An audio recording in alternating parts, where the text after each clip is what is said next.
Hi friends, अगर आप हमारे वीडियो सबसे पहले देखना चाहते हैं तो अभी हमारा चैनल सब्सक्राइब करें और बेल आइकॉन दबाएं।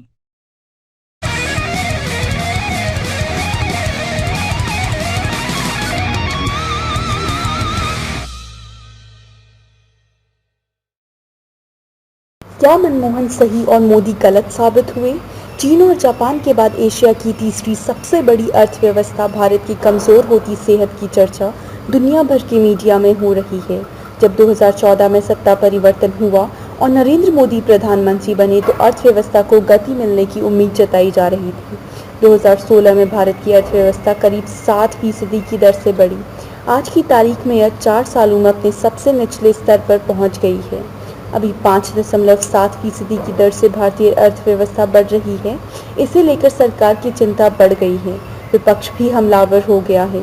मोदी सरकार ने जिस आर्थिक सलाहकार परिषद को आते ही भंग कर दिया था, उसे फिर से अर्थशास्त्री विवेक देबरॉय की अध्यक्षता में बहाल किया है। मोदी सरकार के इस यू टर्न को अर्थव्यवस्था पर उसकी बढ़ती चिंता के तौर पर देखा जा रहा है। मोदी सरकार की अर्थनीति पर न केवल विपक्ष सवाल उठा रहा है, बल्कि पार्टी के भीतर भी सवाल उठने लगे हैं। अटल बिहारी वाजपेयी सरकार में वित्त मंत्री रहे यशवंत सिन्हा ने अपनी पार्टी की सरकार पर अर्थव्यवस्था को गर्त में ले जाने के गंभीर आरोप लगाए हैं। यशवंत सिन्हा ने तो यहाँ तक कहा कि अगर यह सरकार अर्थव्यवस्था की वृद्धि दर को आंकने का तरीका नहीं बदलती तो असल वृद्धि दर 3.7% ही होती। मोदी सरकार के नोटबंदी के फैसले की चौतरफा आलोचना हो रही है। ऐसा पार्टी के भीतर यशवंत सिन्हा जैसे नेता कर रहे हैं तो दूसरी तरफ शिवसेना जैसे सहयोगी दल भी कर रहे हैं। आंध्र प्रदेश के मुख्यमंत्री चंद्रबाबू नायडू ने भी कहा कि जीडीपी में गिरावट नोटबंदी और जीएसटी के कारण है। भारत की अर्थव्यवस्था में आई मंदी और इससे जूझने की मोदी सरकार की नीति की नाकामी की चर्चा चीनी मीडिया में भी हो रही है।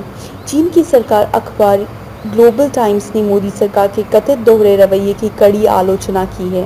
ग्लोबल टाइम्स ने लिखा है, मोदी को बिजनेस समर्थक माना जाता है, लेकिन उनकी कथनी और करनी में काफ़ी फर्क है। इससे पहले 24 जून को द इकोनॉमिस्ट ने मोदी सरकार की आर्थिक नीतियों की कड़ी आलोचना की थी। द इकोनॉमिस्ट ने कहा था कि मोदी जितने बड़े सुधारक दिखते हैं उतने बड़े हैं नहीं, और मोदी को एक सुधारक की तुलना में एक प्रशासक ज़्यादा बताया था। ग्लोबल टाइम्स ने अपनी रिपोर्ट में द इकोनॉमिक्स के इस आलेख का भी जिक्र किया है। ग्लोबल टाइम्स ने लिखा है, भारत और चीन दोनों की अर्थव्यवस्था की यात्रा एक नियंत्रित अर्थव्यवस्था से शुरू हुई थी और आज की तारीख में भारत के साथ कदम ताल मिलाकर चलने के मुकाम तक पहुंच चुकी है। भारत को आर्थिक नीतियों के स्तर पर चीन से सीखना चाहिए।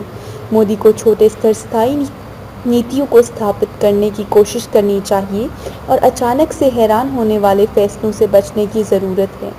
बीजेपी की आर्थिक नीतियों को लेकर फॉर्च्यून ने भी एक रिपोर्ट प्रकाशित की है। फॉर्च्यून ने लिखा है कि बीजेपी के दिमाग में कौन सी अर्थव्यवस्था है, इसका अंदाज़ा लगाना आसान नहीं है। फॉर्च्यून ने पूर्व वित्त मंत्री यशवंत सिन्हा का हवाला देते हुए लिखा है, 2012 में सितंबर का महीना था, तारीख थी 27। जगह थी अमेरिका की स्टैनफोर्ड यूनिवर्सिटी। करीब 500 छात्रों और शिक्षकों का जमावड़ा था। वहाँ मौजूद थे भारत में 4 बार आम बजट पेश कर चुके आर्थिक सुधारों के परोकार यशवंत सिन्हा। बाजार के साथ दोस्ताना नीतियों के समर्थक यशवंत सिन्हा उस दिन खेद और अफसोस के साथ मौजूद थे। फॉर्च्यून ने लिखा है, यशवंत सिन्हा 2004 में बीजेपी की हार का आरोप खुद पर ले रहे थे। उन्होंने कहा था, मैं महसूस करता हूँ कि 2004 में पार्टी की हार के लिए केवल मैं जिम्मेदार हूँ। उस चुनाव में मैंने जो सबक सीख लिया उसे कभी नहीं भूल सकता। जब यशवंत सिन्हा स्टैनफोर्ड यूनिवर्सिटी में थे, सब कह रहे थे कि मोदी सरकार नहीं बनी थी। वो तब लोकसभा सांसद थे और उन्हें उम्मीद रही होगी कि 2014 में बीजेपी जीत हासिल करती है तो फिर से वित्त मंत्री बन सकते हैं। यशवंत सिन्हा के बयान को फॉर्च्यून ने लिखा है, मैंने वित्त मंत्री रहते हुए केरोसिन तेल की कीमत ₹2.5 प्रति लीटर से बढ़ाकर 9.50 रुपये प्रति लीटर कर दी थी। ग्रामीण भारत में केरोसिन तेल का इस्तेमाल व्यापक पैमाने पर रोशनी और खाना पकाने के लिए होता है। जब मैं अपने लोकसभा क्षेत्र में एक हाशिए के गांव में चुनाव प्रचार करने गया तो एक बुजुर्ग महिला ने वोट देने के लिए कहा। उन्होंने कहा कि ठीक है, लेकिन मैं क्या केरोसिन कीमत बढ़ाने के लिए जिम्मेदार नहीं था? क्या इस वजह उस बुजुर्ग महिला की ज़िंदगी मुश्किल नहीं हुई थी? सिन्हा ने कहा कि अटल बिहारी वाजपेयी सरकार ने विकास के कई काम किए थे, जिनमें हाईवे का निर्माण सबसे अहम था। हालांकि हमें चुनाव जीतने में मदद नहीं मिली। 2014 में कांग्रेस को बुरी तरह से हार का सामना करना पड़ा और बीजेपी को नरेंद्र मोदी के नेतृत्व में प्रचंड जीत मिली। एक बार फिर से मोदी सरकार महंगाई और खासकर पेट्रोल की महंगाई को लेकर घिरी हुई है। यशवंत सिन्हा का कहना है कि सरकार ने नोटबंदी जैसा फैसला लेकर अर्थव्यवस्था को गहरी चोट दी है। विपक्ष का भी कहना है कि मोदी सरकार ने जो रोजगार पैदा करने का वादा किया था उसमें बुरी तरह से नाकाम रही है। भारतीय अर्थव्यवस्था पर जॉबलेस ग्रोथ का इल्जाम कोई नई बात नहीं है। जब नोटबंदी पर संसद में बहस हो रहे थे तो पूर्व प्रधानमंत्री मनमोहन सिंह ने कहा था कि देश की जीडीपी में कम से कम 2% की गिरावट आएगी। अभी जो वृद्धि दर है उसमें मनमोहन सिंह का कहा बिल्कुल सही साबित हुआ है। जब जीएसटी को संसद से पास किया तो सरकार का मानना था इसमें जीडीपी ऊपर आएगी। सरकार का आकलन गलत साबित हुआ, लेकिन मनमोहन सिंह सही साबित हुए। दरअसल मोदी सरकार द्वारा जिस तरह से जीएसटी को लागू किया गया उस पर भी कई सवाल उठ रहे हैं। देश में सरकार ने 1 जुलाई को जीएसटी लागू करने की घोषणा की गई थी। जीएसटी के बारे में कहा गया कि 1991 में भारतीय अर्थव्यवस्था खोले जाने के बाद से सबसे बड़ा सुधार है। एक राष्ट्र एक टैक्स का नारा दिया गया। शुरुआत में जीएसटी को लेकर काफ़ी कन्फ्यूजन रहा। एक राष्ट्र एक टैक्स का नारा भले ही दिया गया हो, लेकिन टैक्स के कई स्तर बनाए गए। दूसरी तरफ जिन देशों में जीएसटी है वहाँ टैक्स के रेट अलग अलग नहीं है। व्यापारियों का दावा है कि भारी टैक्स दरों के कारण सरकार को फायदे के बदले नुकसान ही होना है।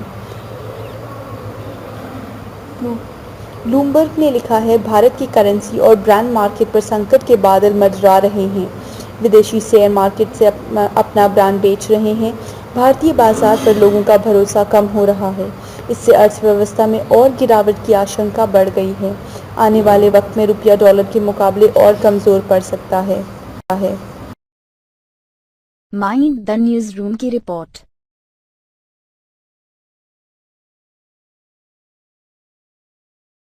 उम्मीद है आपको हमारा यह वीडियो पसंद आया होगा। इस वीडियो को लाइक और शेयर जरूर करें और हाँ, सबसे जरूरी बात, हमारे YouTube चैनल को सब्सक्राइब करना ना भूलें।